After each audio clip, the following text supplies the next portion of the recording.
If you feel like people get uncomfortable when you grow, listen carefully. Not everyone wants to see you evolve. Some people don't hate you. They just hate what your change exposes in them.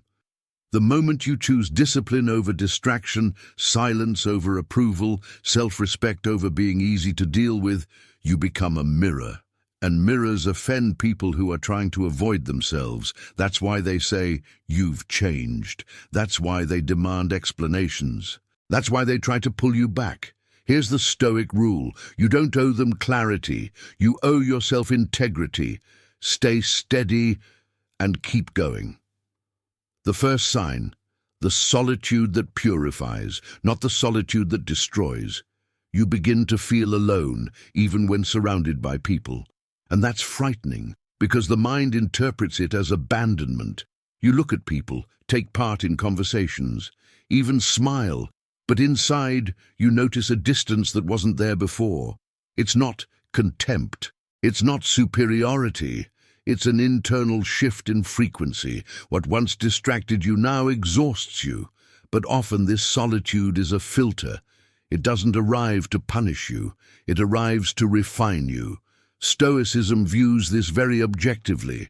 When you are growing, you no longer fit inside your old mental environment, and then what used to feel like company starts to feel like noise. What used to feel social starts to feel like dispersion. What used to feel normal starts to feel empty. And then something happens, something many people in the comments describe without even realizing it. You begin withdrawing energy from everything that doesn't strengthen you. You stop explaining yourself because you grasp a hard truth. Not everyone wants to understand you. Some people only want to keep you where they feel comfortable with you. When you choose discipline over distraction, self-control over impulsiveness, silence over performance, you become a mirror. And mirrors make people uncomfortable. The world prefers predictable people, those who are always available, always justifying themselves, always trying to be accepted. When you change, the social system charges a toll. Explain yourself. You've changed. Why are you distant? What's wrong with you? But the Stoic understands, over-explaining is often asking permission to exist. And maturity arrives the moment you realize your life doesn't require authorization. You lose the audience and the applause. And this is where many break, because part of us was trained to function on validation. A compliment, a like, approval, someone saying, "You're right." When that disappears, it feels like the foundation collapses. This is the test of purifying solitude. Who are you when no one is watching? Who are you when no one applauds? Who are you when the only voice left is your own? Destructive solitude says, "You are nothing." Purifying solitude says, "Prove it to yourself, quietly." And it hurts because for a while it feels like you've lost the world. But in truth, you are reclaiming yourself. Silence reveals what distraction was hiding. When you pull back, the things you used to numb begin to surface. Old fears, accumulated guilt, unresolved anger, needs that turned into dependence, the constant desire to be understood. That's why this stage feels like war. Not war against people, war against the old pattern within you. Marcus Aurelius and Epictetus converge on one point. It's not events that break you, but the way you interpret them. And in solitude, you begin to see your interpretations naked, without distraction. You realize, I wasn't suffering only because of what was happening. I was suffering because of how badly I needed others to see me a certain way. The solitude that purifies gives you power back. It replaces weakness with strength. Before, I need to be understood. Now, I need to act rightly, even when misunderstood. Before, I need to be accepted. Now, I need to be upright. Before, I have to prove myself. Now, I have to sustain myself, and that changes everything. Because the person who learns to walk without validation learns to walk free. That's why the video is right when it says this stage tries to break you. It tries to pull you back into the old version of yourself, the version that bent to fit. Stoic application for this stage. If you're going through this, practice 3 simple moves. Name what is noise. Ask, does this strengthen me or weaken me? If it weakens you, it's noise, and noise doesn't deserve your energy. Practice intentional silence. This isn't disappearing from the world. It's reducing the need to explain yourself. Firm action needs no speech. Replace validation with virtue. Instead of asking, what will they think? Ask, what is just? What is wise? What is disciplined? This is Stoicism in practice. The second sign, the urge to abandon what binds you, even if it feels safe. You begin to feel sick of your old life. Not ordinary boredom, a deeper, almost physical discomfort, as if something inside you is saying, enough. You try to convince yourself to stay. You try to make it work. You try to fit again, but you don't. The same conversations feel hollow. The same habits lose their taste. The same cycles become heavy. And this is specific. You're not just changing phases. You're losing tolerance for what diminishes you. What once felt normal now feels like an insult to your conscience. This is where transformation becomes obvious. You start seeing the hidden cost of things. A conversation that goes nowhere isn't just talk. It's energy leaking. A weakening habit isn't just a habit. It's a daily pact with a smaller version of yourself. A job that drains you isn't just work. It's rent paid with your life. A relationship that shrinks you isn't just a relationship. It's an environment where you amputate yourself to belong. And you realize what was comfortable has become suffocating, because comfort, when it becomes a rule, isn't rest. It's a cage. The urge to quit isn't weakness. It's clarity. Many mistake this stage for confusion, but in Stoic terms, it's painful clarity. You begin to feel repulsed by pretending you're fine, pretending you agree, pretending you can endure, pretending it still makes sense. And something shifts inside. You can no longer lie to yourself just to belong. This is one of the strongest signs of the process, when the need for coherence becomes stronger than the fear of displeasing others. The world resists your change because your change disrupts their balance. And then comes the hardest part. When you change, the world calls you rebellious, ungrateful, confused. Understand this. Most people aren't judging what's best for you. They're reacting to what your change triggers in them. When you stop tolerating disrespect, you become difficult. When you set boundaries, you become cold. When you choose discipline, you become extreme. And when you refuse emotional crumbs, you become arrogant. When you leave the old script, you become unstable. The Stoic doesn't measure truth by others' comfort. He measures it by integrity. And that takes courage, because part of us wants social peace more than inner peace. This stage forces a choice: maintain the image or protect the soul. A cage is still a cage, even when it's padded. This sentence defines the breaking point. There are prisons that don't look like prisons. An okay salary that erases you inside a stable relationship without respect. A safe routine that makes you feel dead old.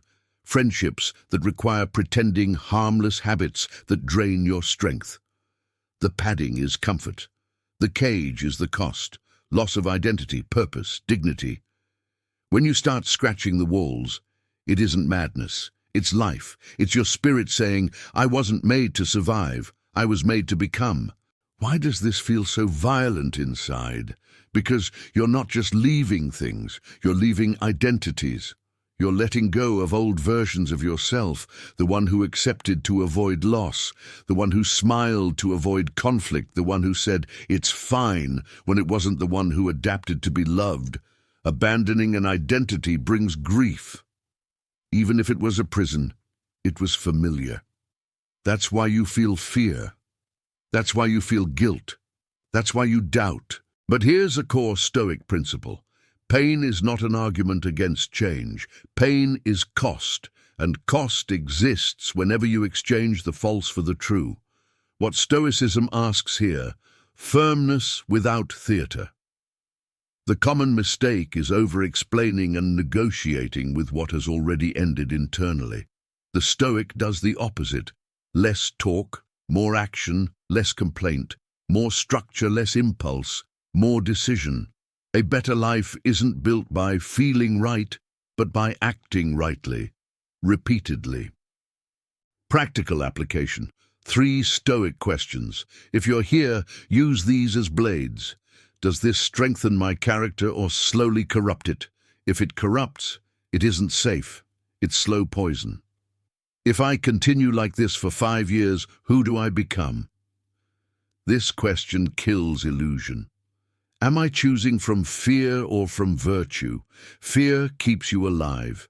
Virtue makes you whole. One final distinction. Abandoning what binds you isn't destroying your life. It's reclaiming it. Some quitting is cowardice, yes, but some quitting is maturity. Walking away from what drains you to protect what builds you. That's why your body reacts, your mind resists, and your soul insists. Because when the old world inside you begins to collapse, it feels like chaos, but often it's just alignment. The third sign, destructive emotions lose their dominance. This is the subtlest, and therefore the most powerful, sign.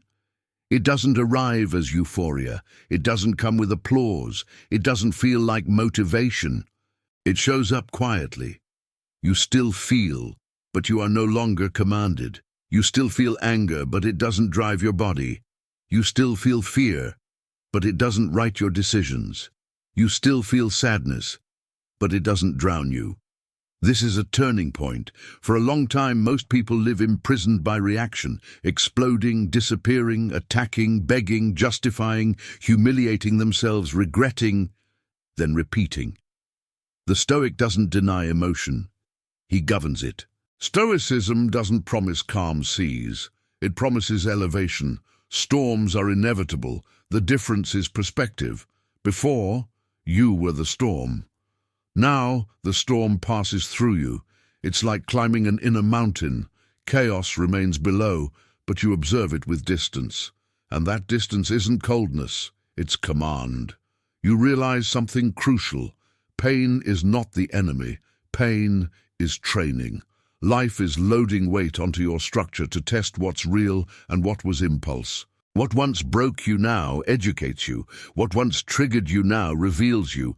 What once confused you now organizes you. Where freedom actually begins, between stimulus and response the world provokes. Life pressures, people test you, circumstances confront you, but there is a narrow space, almost invisible, between what happens and what you do with it. For the Stoic, that space is sacred. Because there you choose to act or react, to stand or collapse, to stay silent or wound to leave, or beg to remain intact or sell your soul for relief. When you learn to use that space, you become dangerous in the best way. You become unpredictable to manipulation. And what cannot be manipulated is free. The deepest break, losing the need for validation. When you lose the need for validation, everything shifts. Validation is a social leash. The need for approval is where the world controls you. If I don't please them, I'll be abandoned. If I say no, they'll hate me. If I change, they'll talk. If I'm myself, I'll lose people. That's why the line lands so hard. A man who does not beg for approval cannot be controlled. Not because he's arrogant, but because he doesn't trade dignity for affection, status, or emotional scraps. Social blackmail loses power, judgment loses authority, noise loses command. You may still be criticized, but you are no longer moved by criticism. The core truth, what looks like collapse may be alignment. This message resonates because the comments reveal real suffering. Unemployment, divorce, loneliness, exhaustion, homelessness, the feeling of having reached the limit. And at the limit, you don't need pretty words. You need meaning and direction. Stoicism offers both. It doesn't say, everything will be fine. It says, do your inner duty even when things aren't fine. It doesn't promise a fair world, it promises inner firmness. And that matters when everything collapses externally, because the one thing that cannot collapse is your center. So the Stoic question isn't, why is this happening to me? It's harder and more useful. What is this moment training me to endure without losing my integrity? Because integrity is what remains when everything else falls. Signs you are crossing, not just surviving if you are tired but still walking. That's not weakness, it's endurance. If you've begun saying no without guilt, that's not selfishness, it's maturity. If you stopped explaining yourself to those who don't respect you, that's not coldness, it's self-awareness. If your inner storms are becoming shorter, that's not luck, it's training. And if your silence is growing stronger than your need to prove, that is command. So maybe you're not at the end, maybe you're at the threshold. And here's a Stoic truth. Thresholds always feel lonely and difficult, because that's where the old self tries to pull you back. What Stoicism asks now, one simple daily decision.